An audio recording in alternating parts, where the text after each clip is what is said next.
Oke, Assalamualaikum warahmatullahi wabarakatuh.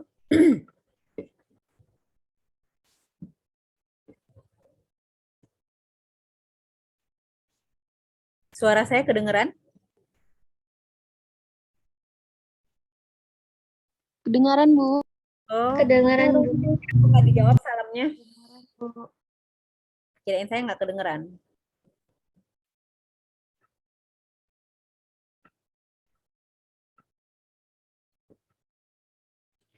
Oke, kita masuk ke topik kedua yang akan kita bahas hari ini, yaitu terkait dengan budaya organisasi.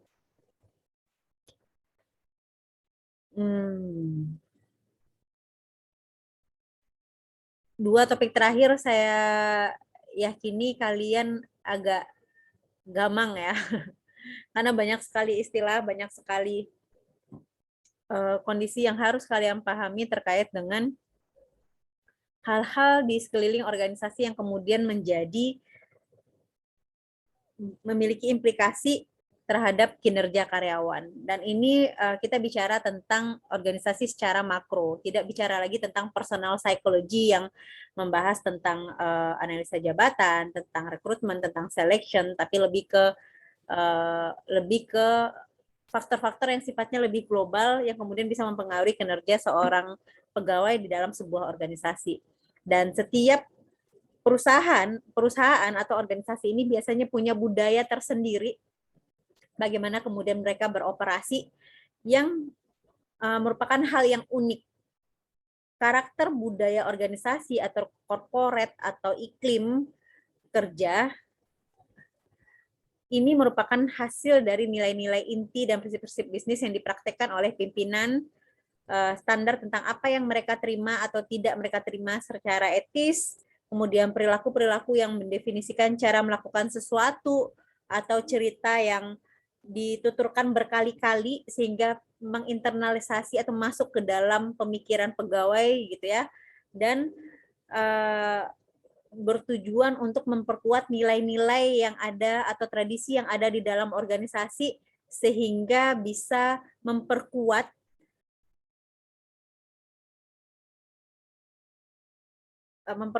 karakter individu yang kemudian bisa mencerminkan karakter organisasi secara keseluruhan. Di mana individu-individu yang ada di dalam organisasi ini diharapkan bisa menjadi representasi tentang bagaimana kemudian organisasi tersebut beroperasi. Contoh nih, si perusahaan ini ingin ketika dia pegawainya bergaul dengan masyarakat umum yang bukan anggota dari organisasinya, mereka bisa melihat, oh si Anu dengan karakter seperti ini, dia benar-benar mencerminkan dia bekerja di perusahaan apa, gitu ya. Karena dia punya karakter ini, dan itu adalah value-nya si perusahaan ini. Itu yang diharapkan muncul oleh organisasi, dan tentunya karakter ini adalah karakter yang positif. Ya, jadi manajemen akan berusaha untuk kemudian menginternalisasi nilai-nilai yang ada di dalam perusahaannya ke dalam individu, sehingga akan muncul keterkaitan dari keyakinan, adanya prinsip bisnis yang tertanam di dalam individu, gitu ya. Kemudian adanya gaya operasi yang dinyatakan, perilaku dan sikap yang ditanamkan, serta iklim kerja yang mendefinisikan budaya dari sebuah perusahaan atau organisasi yang bisa direpresentasikan oleh karyawan itu ketika dia ada di masyarakat yang lebih luas gitu. Dalam pandangan Sein,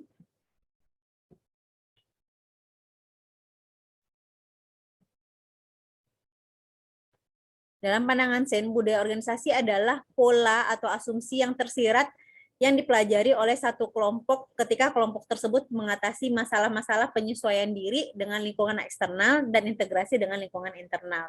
Asumsi tersebut sebenarnya untuk membuktikan bahwa apakah hal-hal yang diajarkan oleh organisasi itu dapat diterapkan dengan baik oleh si individu, dan ini menjadi sesuatu yang dianggap valid. Oleh karena itu, hal itu diajarkan kepada anggota baru. Jadi supaya anggota baru ini kemudian bisa menyesuaikan dengan baik dalam iklim organisasi yang ada, maka akan diajarkan visi misinya, kemudian strateginya, values-nya ditanamkan gitu ya, sehingga mereka benar-benar bisa mempersepsi, berpikir, merasa terkait satu masalah yang ada dalam pekerjaan dengan menggunakan framework atau pola pikir yang ada di organisasi. Ya. Hesketh bahkan mengatakan menarik kesimpulan bahwa budaya organisasi ini biasanya tersusun oleh beberapa lapisan atau kontinum, dari yang paling dalam atau yang paling inti sampai kemudian yang paling luar. Ya, ini tentang bagaimana asumsi bersama. Lapisan paling dalam itu adalah asumsi bersama, kemudian nilai-nilai kepercayaan bersama, ya values gitu ya di tengahnya, dan perilaku atau artefak sebagai bagian dari luar. Jadi si Hesketh 2012 mengungkapkan itu ibaratnya sebuah lingkaran yang ada 3 lapis. Bagian terdalamnya atau intinya itu adalah tentang asumsi bersama, tentang nilai yang disepakati, ya, tentang bagaimana sebuah organisasi, framework intinya gitu ya, dasarnya bagaimana dasar sebuah organisasi. Kemudian muncul bagian keluarnya di keduanya atau di tengahnya itu adalah nilai atau kepercayaan bersama. Dan yang terakhir itu adalah bagaimana kemudian mereka berperilaku, ya, dalam perilakunya akan ditampilkan seperti apa. Dan nilai dan atau kepercayaan ini mungkin ditinjau sewaktu-waktu untuk kemudian merefleksikan pandangan para pemimpin berikutnya, atau upaya-upaya yang membangkitkan kinerja yang sedang menurun atau lesu, atau adanya kepentingan untuk digabungkan atau di-merger dengan organisasi yang lain. Nah, biasanya kepercayaan atau visi misi dan nilai-nilai perusahaan itu dijelaskan secara rinci dalam kalian bisa lihat biasanya dulu tuh di pamflet gitu ya, atau di brosur gitu ya, yang kemudian dibagikan pada semua karyawan. Tapi sekarang sudah tidak ada lagi kebiasaan ini. Biasanya untuk value visi misi itu adanya di web perusahaan atau di portal perusahaan. Dan biasanya kalau tidak ada, ini seperti ada sesuatu yang kurang gitu ya, karena tidak ada dasar untuk menerapkan budaya seperti apa yang harusnya ditanamkan di organisasi itu. Dan organisasi berkinerja tinggi yang bagus itu biasanya punya nilai-nilai yang jelas. Makin jelas nilai-nilai yang ada di dalam organisasi, biasanya kinerjanya gitu ya, dan evaluasi kinerjanya menjadi lebih bagus. Dan ini juga bisa memberikan karakter kepada kepemimpinan tentang cara karyawan berperilaku ketika mereka sedang bekerja. Karena nilai atau values ini merupakan prinsip atau pemandu yang mengarahkan perjalanan ke arah visi misi perusahaan, dengan dideskripsikan dengan jelas sikap, kebijakan, atau apapun yang harus dilakukan oleh pegawai yang diperkuat melalui perilaku dasar pada semua level organisasi. Jadi ibaratnya diharapkan karyawan ini memiliki satu karakter yang mencirikan organisasi.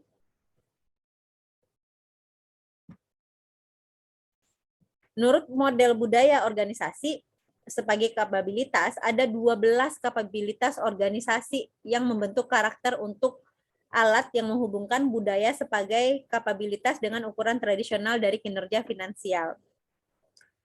Setidaknya ada 12 gitu ya, yang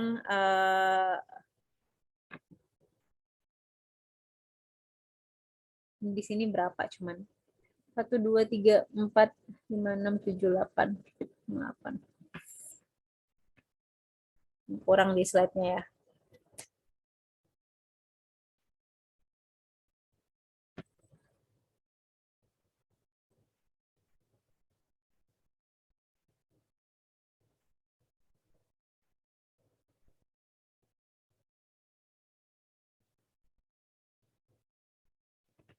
Ah, 12 kapabilitas organisasi ini dikerucutkan menjadi 4 aspek, yaitu aspek misi, aspek konsistensi, aspek keterlibatan, dan aspek adaptabilitas. Tapi totalnya itu adalah 12. Masing-masing aspek ini punya 3 kapabilitas. Ya, jadi ada 4 aspek ini, ada misi, konsistensi, keterlibatan, dan adaptabilitas. Ini 4 aspek di organisasi, tapi isinya di dalamnya gitu ya, masing-masing itu ada 3. Di misi itu di dalamnya ada arah atau niat strategis perusahaan, kemudian ada sasaran dan tujuan, dan yang terakhir adalah visi organisasi. Yang kedua di konsistensi itu ada koordinasi dan integrasi, ada kesepakatan, dan ada nilai-nilai inti. Yang ketiga di keterlibatan itu ada pengembangan kapabilitas, orientasi tim, dan pemberdayaan. Sementara di adaptabilitas itu ada menciptakan perubahan, fokus kepada pelanggan, dan pembelajaran organisasi.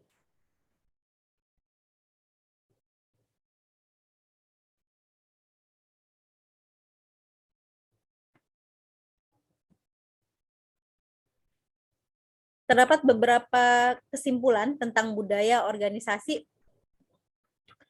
Yang pertama adalah budaya organisasi merupakan sejumlah asumsi, kepercayaan, atau nilai bersama yang mempengaruhi persepsi, pemikiran, perasaan, dan tindak para anggotanya.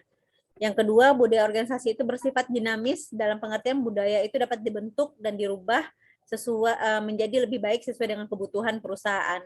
Dan yang ketiga adalah budaya organisasi itu memiliki 2 sisi. Sisi sebagai kepribadian yang merupakan kumpulan dari ciri-ciri seperti asumsi, kepercayaan, nilai gitu ya. Dan sisi lain sebagai kapabilitas yang berfungsi sebagai pengungkit organisasi berkaitan dengan atau yang menyebabkan baik atau buruknya kinerja sebuah organisasi.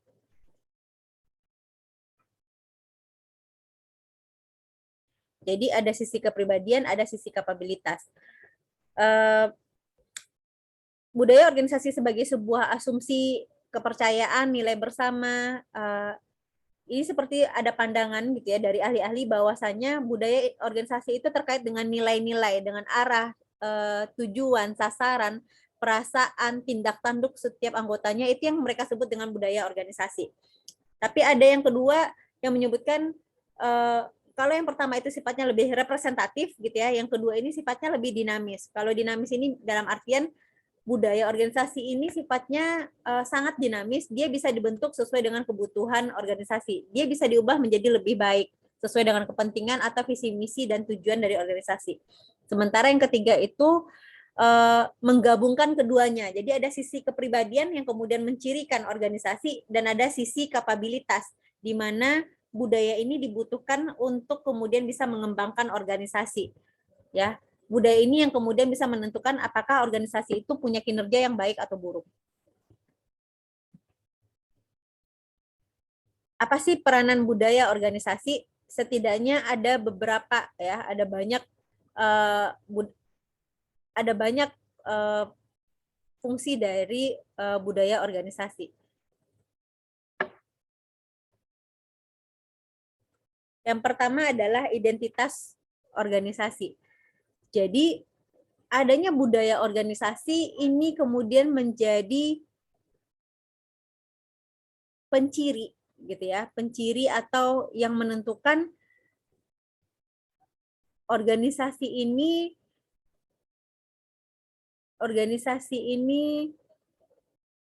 dikenal sebagai organisasi yang seperti apa.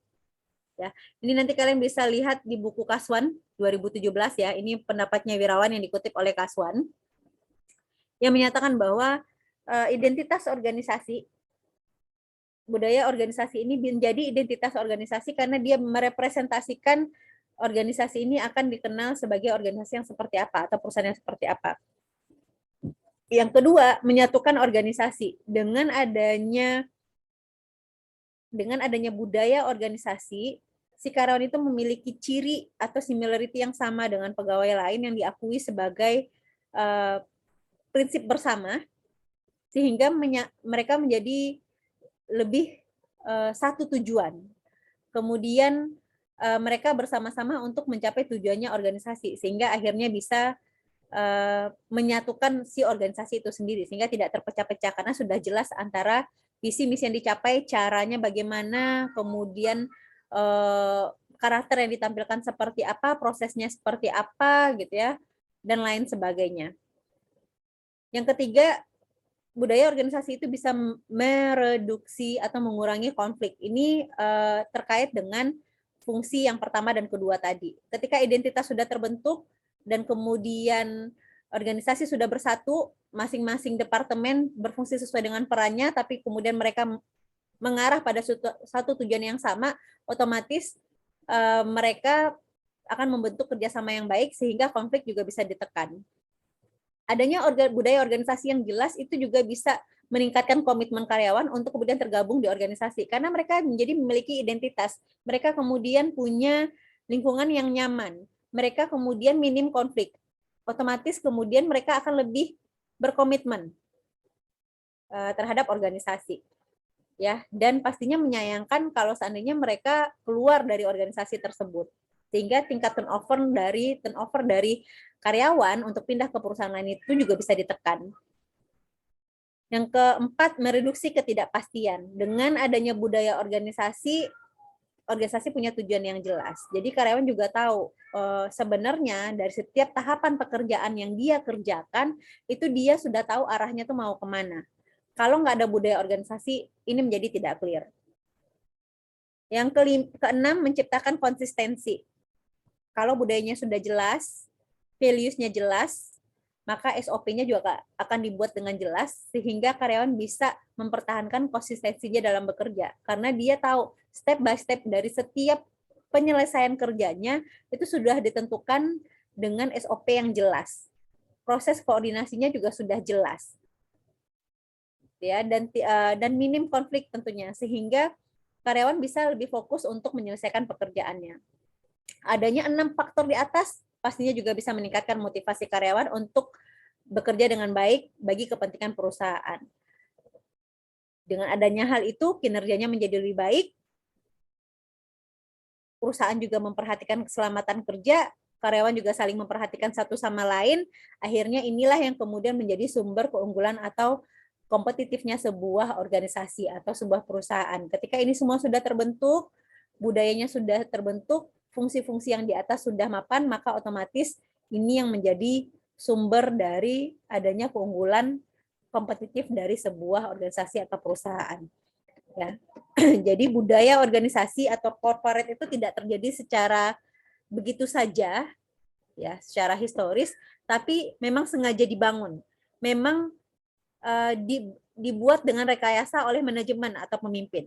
Jadi para pemimpin ini perlu membangun budaya organisasi yang kuat, yang kohesif, sehingga usahanya itu bisa dijalankan menurut prinsip-prinsip atau nilai-nilai yang jelas.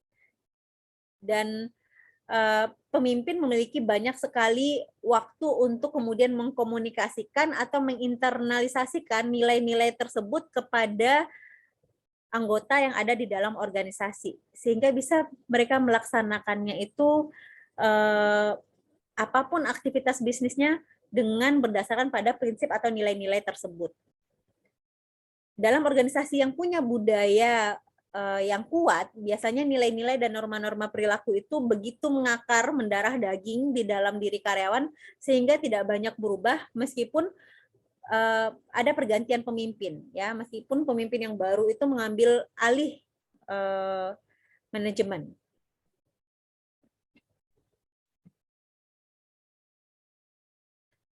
Menurut Thomson 2005, ada beberapa faktor yang berkontribusi terhadap pengembangan budaya yang kuat. Ya, ada faktor yang memberikan sumbangsih kenapa kemudian organisasi dengan budaya yang kuat ini bisa terbangun. Yang pertama adalah dari segi pendiri atau pemimpinnya. Ya, kalau pemimpinnya kuat, biasanya mereka akan menanamkan nilai, prinsip, atau praktik-praktik yang konsisten, serta bijaksana terhadap kebutuhan pelanggan atau konsumen. Kemudian mereka menciptakan kondisi yang sifatnya kompetitif dan juga tuntutan strategi yang jelas. Ya, adanya budaya organisasi yang baik itu sangat ditentukan oleh karakter dari pendiri atau pemimpinnya. Kalau pendiri atau pemimpinnya sudah menerapkan values yang kuat, maka yang di bawah tuh hanya ngikutin saja, ya sebenarnya. Yang kedua, komitmen organisasi. Komitmen organisasi yang tulus dalam jangka panjang untuk menjalankan bisnis harus ditetapkan secara turun-temurun gitu ya, dalam artian dilanjutkan gitu ya, dan perlu diciptakannya lingkungan internal yang mendukung pengambilan keputusan dan strategi berdasarkan norma-norma budaya. Jadi ketika sudah disepakati kita punya values-nya apa, apapun kebijakan yang akan diambil oleh manajemen perusahaan harus mempertimbangkan budaya organisasi. Apakah ini merusak pola yang sudah ada sebelumnya atau tidak, gitu ya. Dan apakah ini bisa mendukung lahirnya komitmen jangka panjang terhadap anggota organisasi sehingga mereka tetap menjalankan bisnis itu dengan tujuan yang jelas. Dan yang terakhir adalah perhatian yang murni dalam artian terhadap kesejahteraan 3 konstituen utama antara organisasi, pelanggan dengan karyawan serta investor. Ini harus diperhatikan bahwa semuanya memiliki tujuan yang sama untuk kebaikan perusahaan.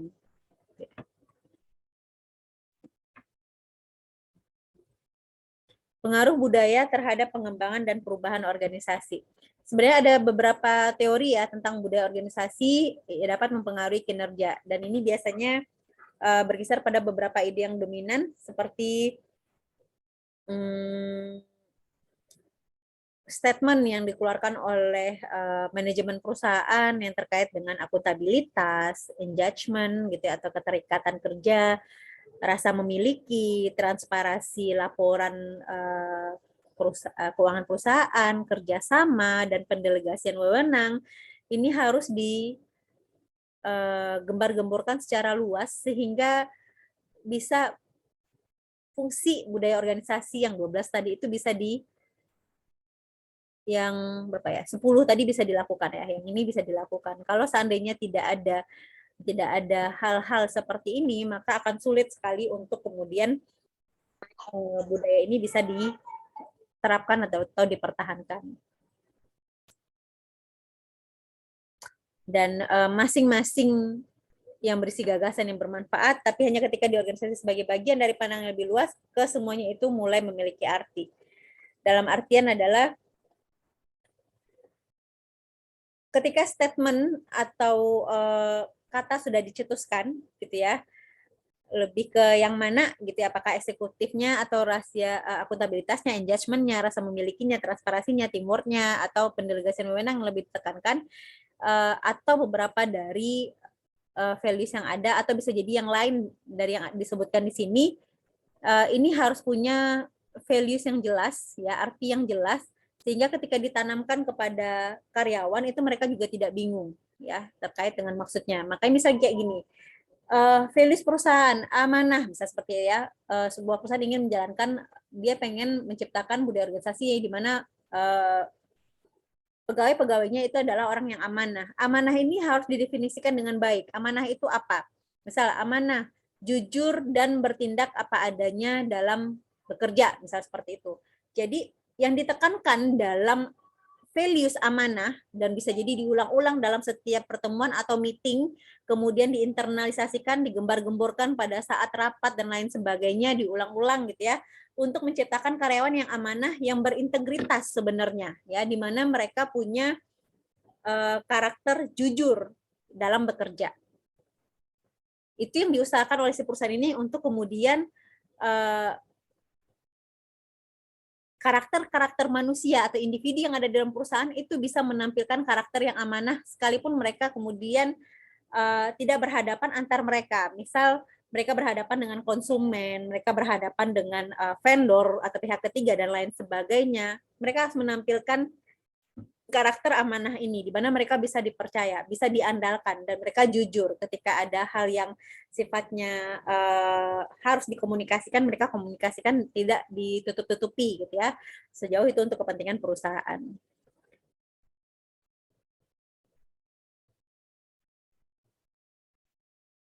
Dan ketika perilaku dan tindakan individu konsisten dengan nilai-nilai, hal ini mempersiapkan tahapan budaya, di mana ada di sana ekspektasi, yaitu terpenuhinya atau bisa jadi melampaui batas hal-hal yang dianggap penting oleh karyawan, seperti mereka mendapatkan pemimpin yang adil, kemudian pengakuan terhadap pekerjaan, adanya peluang pengembangan diri, kemudian bisa berkoordinasi dengan rekan kerja yang capable gitu ya, atau yang bekerja dengan baik atau kualitas kerja dengan baik, kemudian punya kebebasan untuk menyampaikan pendapat, kompensasi yang masuk akal atau sesuai dengan apa yang mereka usahakan gitu ya. Ini kemudian akan melahirkan yang namanya kepercayaan, keterikatan, dan rasa memiliki ya, ownership. Yang kedua adalah kepercayaan. Jadi orang yang memandang kepercayaan ini dibutuhkan dalam konteksitas yang tinggi.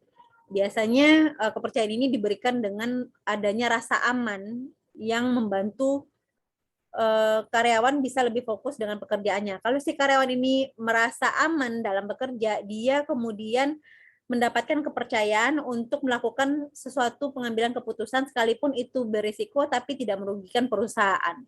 Ya, ketika dia ada dalam lingkungan atau situasi kerja yang sifatnya kompleks atau yang sifatnya sulit gitu ya, dia bisa memilih kira-kira keputusan apa yang harus dia ambil sehingga tidak merugikan perusahaan.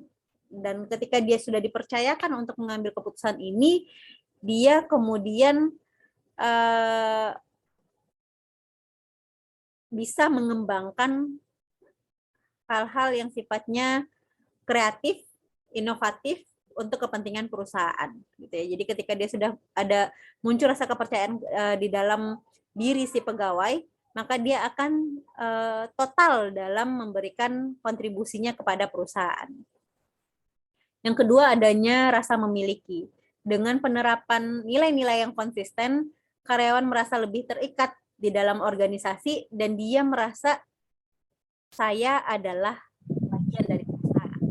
Saya merupakan karyawan dari perusahaan, sehingga saya akan menampilkan perilaku yang sesuai dengan nilai-nilai yang ada di perusahaan.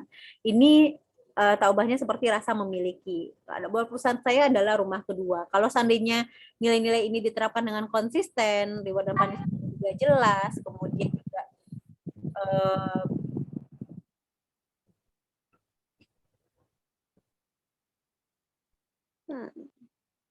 bisa di-mute. Tolong di-mute ya. Suaranya bocor tuh. Nah, mana tadi tuh?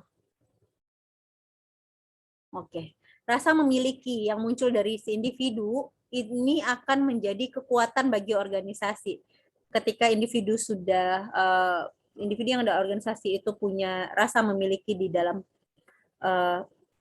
terkait dengan perusahaan, maka dia akan lebih total dan siap untuk memberikan informasi atau kemudian menyediakan waktu lebih gitu kepada perusahaan sehingga dia nggak hitung-hitungan dalam hal bekerja gitu ya, selagi untuk kepentingan perusahaan. Yang keempat, ada pengarahan diri. Ini terkait dengan kebebasan dan kepercayaan, tanggung jawab yang diberikan oleh organisasi kepada si individu itu yang kemudian membuat si individu percaya bisa mengarahkan dirinya mengerjakan satu pekerjaan ke pekerjaan lain, alur koordinasinya dia sudah hafal, sehingga ketika ada satu fungsi yang tidak jalan, dia bisa take over itu sejenak untuk kemudian memastikan tidak ada proses operasional perusahaan yang terganggu ketika adanya suatu kendala gitu ya. Jadi dia bisa mengarahkan dirinya untuk menolong bagian lain, dia bisa mengerjakan berbagai jenis pekerjaan di dalam organisasi, dan dia sudah paham betul terkait dengan alur koordinasi yang terjadi di organisasi. Sehingga ketika ada kendala, mereka sudah otomatis menjadi pengganti dan tidak hitung-hitungan tenaga terkait dengan hal ini, gitu ya.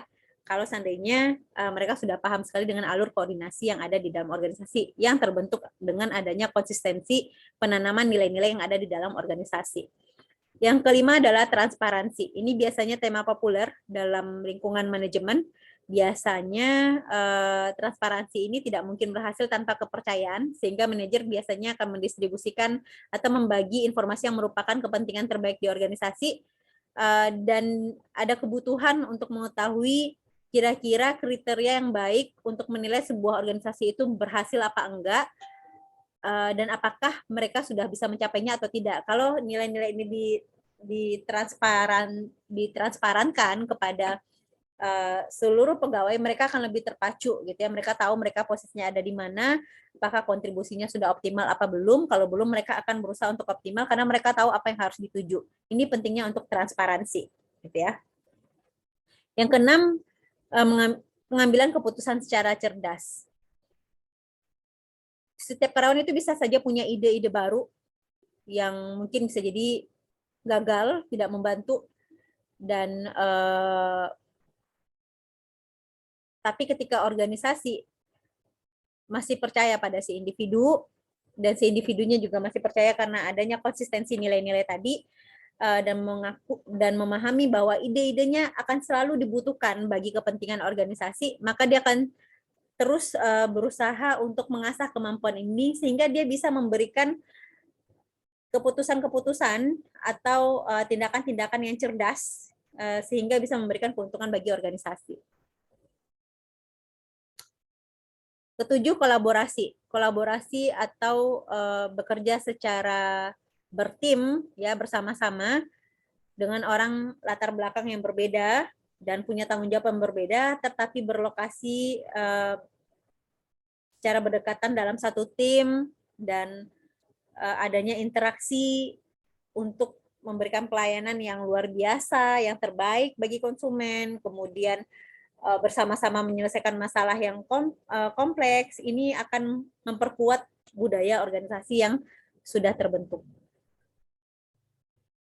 Kedelapan, inklusi. Inklusi ini bisa berarti banyak hal ya, bisa meliputi orang-orang dengan latar belakang, pelatihan, atau minat dan gagasan yang berbeda, dan biasanya jenis-jenis keberagaman ini terkait dengan kesuksesan dalam inovasi ketika usaha sadar dilakukan untuk menyatukan semua, baik organisasi maupun melalui kolaborasi.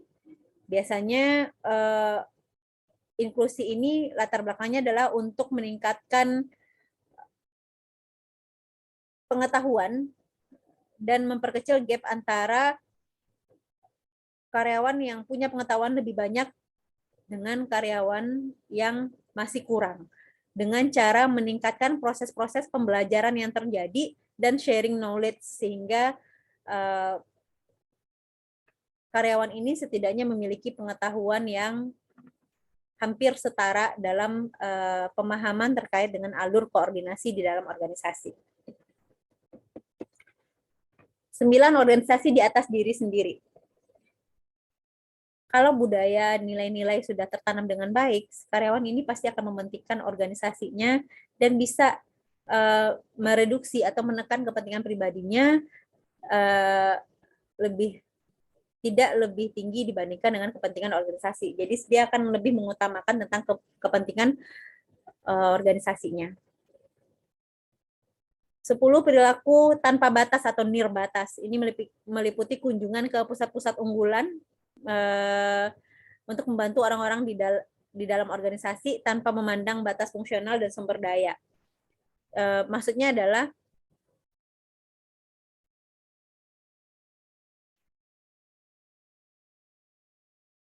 pemimpin hendaknya memberikan dukungan kepada semua anggota organisasi untuk bisa berekspresi, bisa menampilkan kinerja terbaiknya, dan memberikan penghargaan untuk setiap kalangan tanpa membeda-bedakan sesuai dengan porsinya. Dan pemimpin juga bisa memberikan akses yang sama untuk semua organisasi dalam memberikan ide-ide perbaikan bagi kepentingan organisasi, sehingga organisasi bisa menjadi organisasi yang lebih adaptif dan lincah, yang bisa menyesuaikan dengan baik ketika harus melakukan perubahan, ya, perubahan terkait dengan kebutuhan ke depannya, sehingga organisasi bisa lebih survive, lebih sustainable, lebih bisa bertahan di tengah tekanan yang kuat di masa depannya, gitu ya.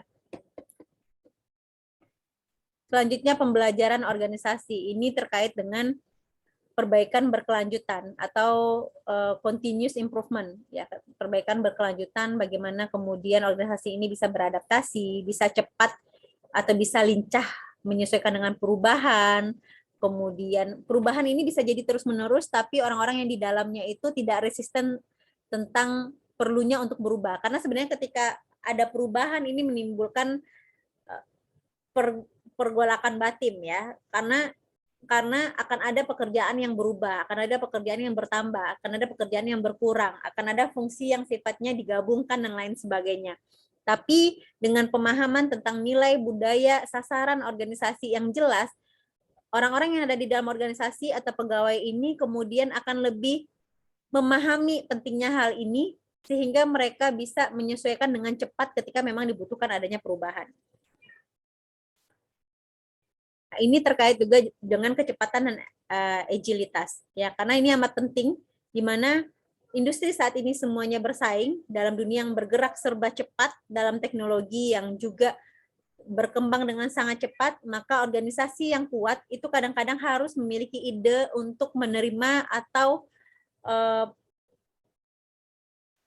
mengimplementasikan gagasan baru yang dibutuhkan. Kalau tidak, kalau dia lambat berpikir, kalau terlalu banyak pertimbangan, akhirnya sudah tergerus dan akan digiling oleh kompetitor di bisnis yang sama. Dan yang terakhir adalah ukuran dari hasil budaya yang kuat. Ukuran dari hasil budaya yang kuat dan sehat itu serta sinergi antara strategi organisasi dan bagaimana kemudian strategi ini bisa dilaksanakan pastinya memiliki manfaat yang signifikan. Tapi harus jelas dulu kira-kira sasaran atau organisasi dianggap memiliki budaya yang kuat itu seperti apa, sehingga si individu yang ada dalam organisasi atau karyawan itu juga jelas dia mau mencapai apa gitu ya dalam usahanya tersebut.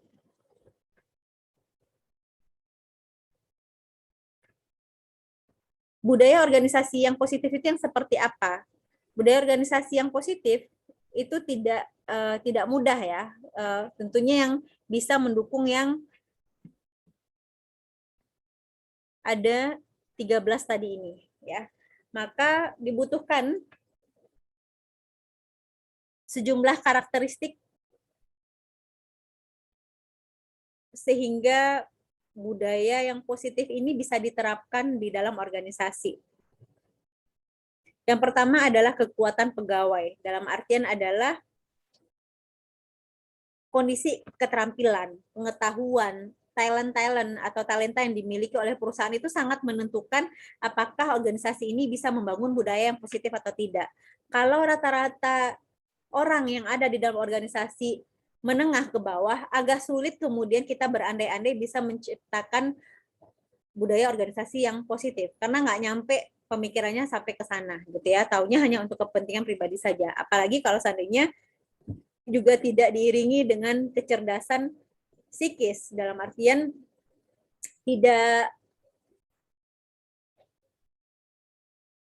siap untuk ikut berjuang di dalam mencapai tujuan bersama di organisasi, tapi dia masih sibuk dengan kepentingan-kepentingannya sendiri. Nah, ini yang akan menghambat untuk tujuan tercapainya budaya yang positif di dalam organisasi.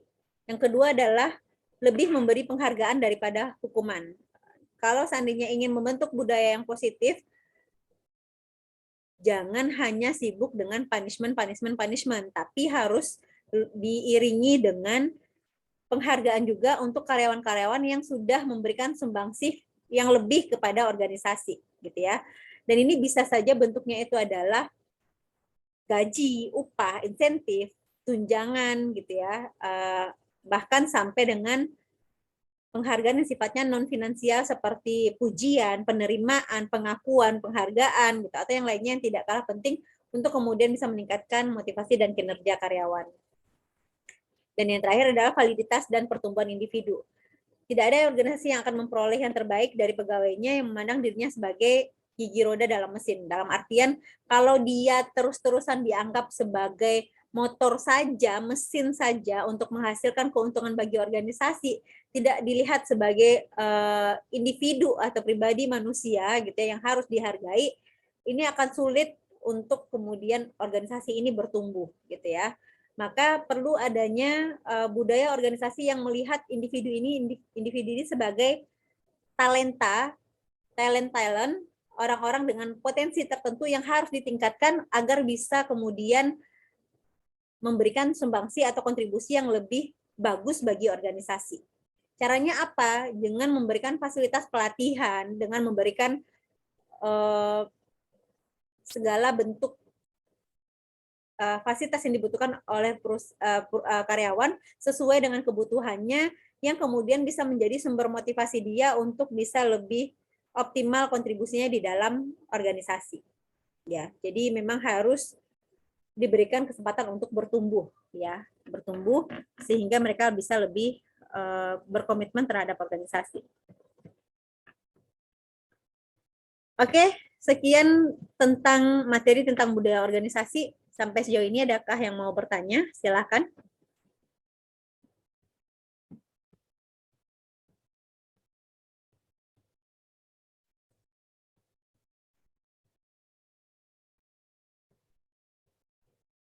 Ada?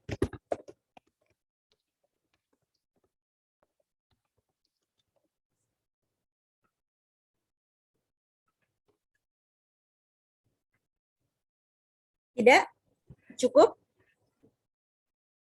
Yakin?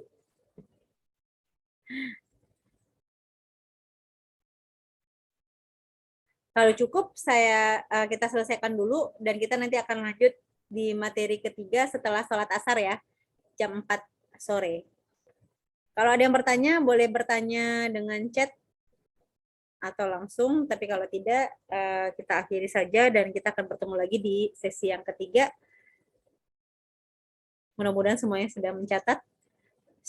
Materinya sudah saya share. Kalau seandainya ada yang mau bertanya, boleh di chat ya. Terima kasih. Mohon maaf tidak salah-salah kata. Assalamualaikum warahmatullahi wabarakatuh.